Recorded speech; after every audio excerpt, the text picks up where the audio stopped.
Para sa ating kababayan ko segment ay kaugnay din sa celebration ng World Math Day.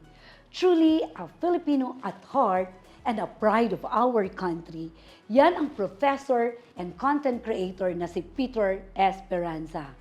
Ang professor based in the US na nakilala dahil sa mga videos niya about math problems and solutions. A Silver Play Button awardee by your YouTube dahil sa channel niyang Number Bender, kung saan hanggang mga estudyante sa Pilipinas ay naabot ng solutions and computations on his contents na posted online.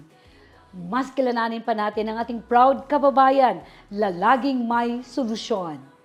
By the way, a special shout out sa aking hubby na isang math professor. Mabuhay ang lahat ng math teachers out there! Panoorin po natin ito. Pinanganak sa bayan ng Luciana, probinsya ng Laguna, at pinalaki sa simpleng pamumuhay.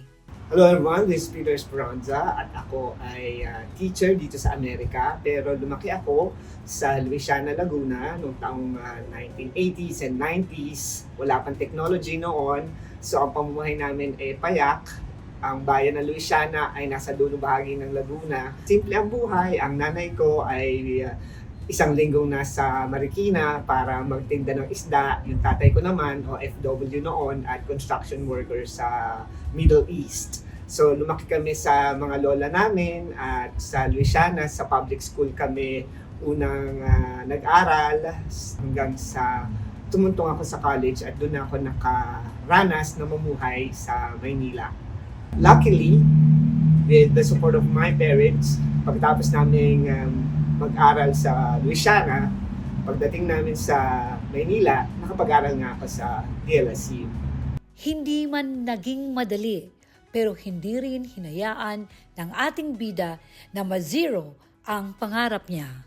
Sa murang edad, natutunan ko yung halaga ng encouragement ng mga magulang sa isang bata. Dahil yung encouragement sa akin ng mami ko at saka ng daddy ko na kaya mong gawin lahat, basta magpursigi ka lang. And with perseverance, added with dedication plus passion, mukhang nakuha na ng ating bida ang tamang formula. Nung pumasok ako dun sa interview session, akala ko mga 20 lang yung nandun sa na i-interviewin. Nakita ko over 100 yung nakalista. Luckily, out of hundreds of applicants, isa ako dun sa tatlo na math teacher na nakasama. Dahil nga doon sa pagkakataon na yun, doon nag-umpisa yung second chapter ko sa buhay ko, which is yung pagtuturo ko sa Amerika. Doon ko inumpisahan noong 2012 yung paggawa ng mga contents in English and Filipino. Yun na rin yung isa sa mga gusto kong contribution noon sa mga natatanggap kong blessings sa Amerika, na kahit hindi man ako nagtuturo physically sa Philippines, gusto ko may naiiambag din ako sa edukasyon ng ating mga kabataang Pilipino. At kung nasaan man ako ngayon, ay dahil yan doon sa masidhi kong kagustuhan na masuklian yung suporta, pagmamahal at mga ibinigay sa akin ng mga magulang ko para marating ko yung buhay na meron ako sa ngayon. At sa mga estudyante natin na nahihirapan sa mathematics or kung anumang pagsubok na sa tingin nyo nahihirapan kayong lampasan, tandaan nyo lang na lilipas din yan. At syempre, kung sa pag-aaral or kung nahihirapan kayo sa pag-aaral ninyo, practice lang yung kailangan.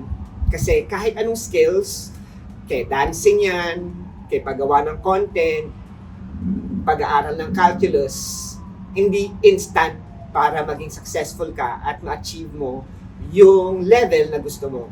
Kailangan dyan ay pagpupursige, kailangan ng oras at sakripisyo para makamtan nyo, makamit nyo yung mga gusto nyo makuha sa buhay. Thank you for making us all proud, kababayang guro, Peter Esperanza.